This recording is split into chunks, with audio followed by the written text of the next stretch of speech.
আজকে একটা নাস্তা রেসিপি করব, অসাধারণ মজার একটি নাস্তা।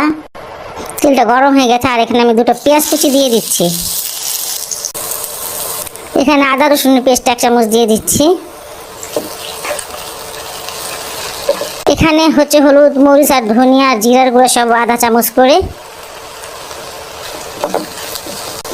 এখানে মুরগি কিমাটা আছে 200 গ্রাম, সেটা দিয়ে দিলাম। কোনো পানি দেওয়া লাগবে না, কারণ কিমা থেকে কিছুটা পানি অবশ্যই উঠবে। স্বাদ মতো লবণ দিয়ে দিলাম।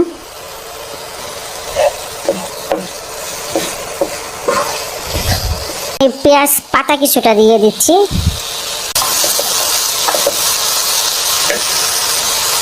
কটা চামচ দিয়ে দিচ্ছি গরম মশলাটা। এটা হয়ে গেছে, এটা আমি নামিয়ে নেব। পানি নেই দেখেন কোনো। এখানে প্রায় 250 গ্রাম সিদ্ধ আলু নিয়ে নিয়েছি, আর আলুটা সিদ্ধ করার সময় আমি লবণ দিয়েছিলাম, এজন্য আর লবণ দেওয়া লাগবে না। ভালো করে ম্যাশ করে নিতে হবে। এখানে 2 চামচ নিয়ে নিচ্ছি ব্রেড ক্রাম, আধা চামচ চিলি ফ্লেক্স দিয়ে দিচ্ছি।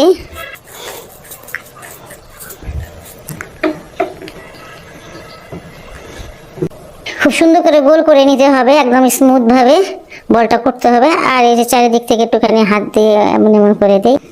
এখানে একটা আমার গর্ত করতে হবে, একটা বাটির মতো বানিয়ে নিতে হবে। মাঝখান থেকে একটু চাপ দিই, এই তো হয়ে গেল। হালকা একটু চিজ দিয়ে দিই নিচে, অল্প একটু দেব। সে যে চিকেন কিমাটা সেটা দিয়ে দিব। এখন অল্প অল্প করে উপরে চিজ দিয়ে দিব। আমি এটাকে বেক করে নেব 200 ডিগ্রি সেলসিয়াসে, আর 15 থেকে 20 মিনিটের জন্য বেকটা করব। খুবই হেলদি একটা রেসিপি, এটা আপনার বাসায় অবশ্যই ট্রাই করতে পারেন। আর যদি ভালো লাগে আমার এই রেসিপিটি, তাহলে অবশ্যই আমার চ্যানেলকে লাইক, কমেন্ট, সাবস্ক্রাইব করবেন। আল্লাহ হাফেজ।